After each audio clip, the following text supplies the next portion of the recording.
right, I want to thank everybody for coming out today for our exciting esports news. Siena Heights Athletics has been busy moving our department forward. One of those forward pieces is naming our next and new esports coach. But first, I would be remiss if I did not thank former interim head coach and director Ben Sutterman. Ben stepped up and in during the toughest of times. He navigated our students through the pandemic and helped lead them to a successful season. Ben, I am forever grateful to you. But today, we take a new step with another alumni of Siena Heights University as we name Stephen Robinson as our new esports coach and director. I knew of Stephen when he was here as a student, but not very well. But as I went through the process of the interview, it was clear he was ready to take over the esports program and bring it to the next level. His excitement and enthusiasm for Siena Heights is what drew him above all the other candidates, along with his passion to help and coach our young people on this campus. So it is with great pleasure that I introduce to you a former Saint that has never truly left, our new esports coach and director, Stephen Robinson.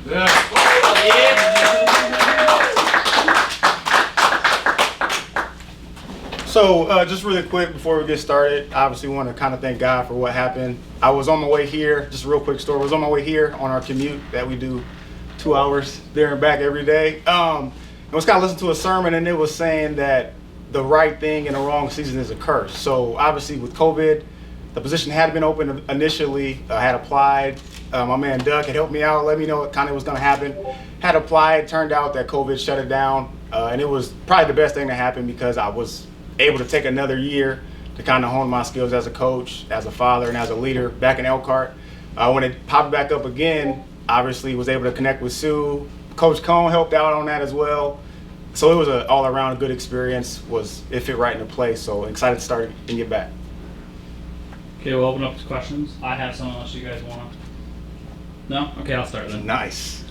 I'll start with an easy one first. What does it mean to you to get your first collegiate coaching position at your alma mater? For sure. So I think it was important to take those 3 years away. Kind of like Sue said, I hadn't left, but I was detached a little bit. Obviously, when I left from Siena, that's when the esports program kind of started to take shape and kind of get into the fold of it. So instead of working my way back right away, we just started a program back in our old school at Elkhart at the high school level. So being able to kind of transition to that, get those relationships built with those players and those students and kind of build that camaraderie early on will pay dividends here at the collegiate level. All right, you touched on something that I had a question for anyway. So you mentioned the founding of the high school esports program that you did in Indiana. So what was that experience like, and do you believe that it's a potential pipeline potentially for recruiting here, and like how are you going to use your high school connection now that you're in this position? So I will say it's a lot harder, I think, at the high school level than the collegiate level for the monetary aspect. So we didn't have a budget like we have a budget at the collegiate level. So we're able to buy and kind of reproduce a couple of things that we otherwise don't have the option of doing. So being a good salesman at the high school level is important to get those people in place. But we actually had a recruit here yesterday from my old high school, so I had him up. So that pipeline is going to be very important early on. You have a background in football. Right. Like Sue said, you were a player and a coach, played here, and you're a coach at the high school level for football. So how did you get involved with esports? So not on the radar at all. Obviously, we kind of mentioned it earlier before we got rolling here. Was not a computer gamer at all. Literally didn't know the first thing about it, like besides turning a computer on.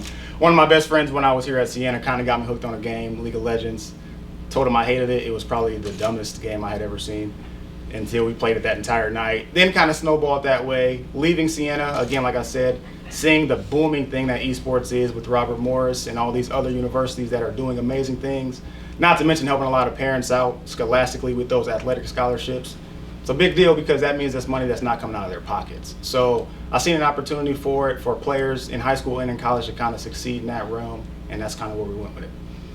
So what have you learned as a football coach that you believe you can bring into the college esports scene? So I think the building relationships piece is the biggest part. Talking to the players that are here currently, I think that was something that was lacking, and not so much a negative thing, but it's a different dichotomy, being able to build a relationship and understand them, and being kind of in that age bracket where I'm not super old. I can kind of see what they're going through, how they're experiencing things, like maybe they had a tough day of class, sounds bad, but maybe their boyfriend or girlfriend just didn't want to be with them anymore. Whatever the case was, they are going through things in life as well, and I think being able to build that relationship from the ground up is going to be super important moving down the line. All right, the last thing I've got for you is the Siena Heights Esports program is still relatively new, Right. but it has had recent success. So what is your vision for the future of the program? For sure. So, and this is something me and Sue kind of touched on. There is another esports program in Adrian. So obviously the first thing I think for us is being better than that other program, right? So if we're able to take care of that sounds bad, but if we're able to take care of the city that we should run, it's a lot easier recruiting wise. Then when we move forward from that, taking over Adrian, then we can take over Michigan, right? So Northwood University, fantastic program. They're the top dog.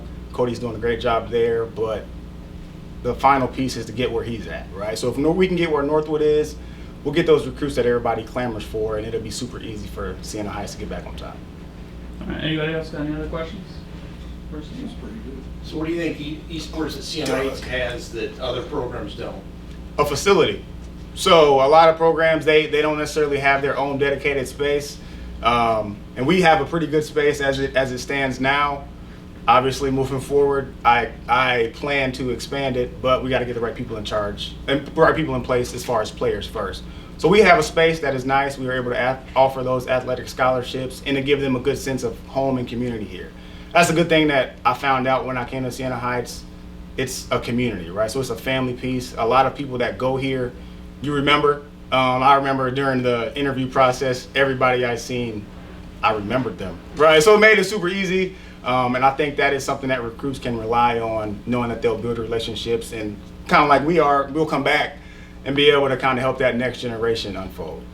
So what would be the ideal esports recruit for you? What's the kind of esports athlete you're looking for at Siena Heights? Right. So I think they're going to be different depending on the player, right? So I don't want to pigeonhole any student athlete into a box because we're going to find a bunch of different ones, right? So I think the biggest piece is to kind of understand that they're going to be a student first, because the biggest thing is you're a student athlete, not an athlete student, right?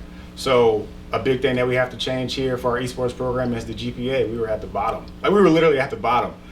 So that is a big piece that we got to fix and let them understand that yes, you're coming to compete and wear the Saints colors, but you're also trying to progress your life after college as well. So being able to kind of have those tough conversations and let them know that we want you to succeed outside of this arena is kind of what we'll get, and those will be the people that we get and succeed with. So what's your favorite video game and why? So Call of Duty is the game right now. The reason why a lot of my friends that I kind of grew up with, that I've had lasting relationships with, that's all we can play, because some of them have Xbox or PS4, but I have a computer. I'm the only one that has a computer. So we're able to kind of play co-op that way. So we're, again, like I said, we're building those relationships and we're having those lasting memories. So that's the game of choice right now. You got any similarities or comparisons between, the football or Yeah. sport that you have played in the past and esports? Yeah. Going into it, similarities, scheme, whatever it may be. Right. So on the basis level, and it just sounds cliche to some people, it's exactly the same thing. Right? Like obviously there's the physical aspect that football, track and field, they have that we don't necessarily have here. But the mental grind is just as important, right? So you have those VOD reviews, you guys are watching film after matches, and you're kind of figuring out what works, what doesn't work, you're scheming, you're game planning. And then the recruiting piece is the same thing. So you're looking for those people who kind of fit your mold and what you're trying to do for your program. Obviously, like I said, the physical aspect is different, but in my opinion, everything else is pretty much the same thing. So we know about your esports background. Tell us about you personally. Yeah. A little bit of your family or what you did For sure. before the esports. Right. So obviously I graduated with my English degree, went back home, got right back into coaching on the football level, coaching wide receivers. After that, went straight to the school district, and I've been a special ed teacher. I had a short stint where I was a police officer for a year back in Elkhart. That was a different experience, which I think helps, which will help here with the kids, because they'll see things, right? And I don't want to make it a racial thing, but we're trying to get kids of all backgrounds and ethnicities and cultures, right? So being able to see somebody who looks like them will help, So me in a nutshell, I'm just trying to serve what my purpose is, whatever God has me doing. That's what the plan is, to serve that purpose.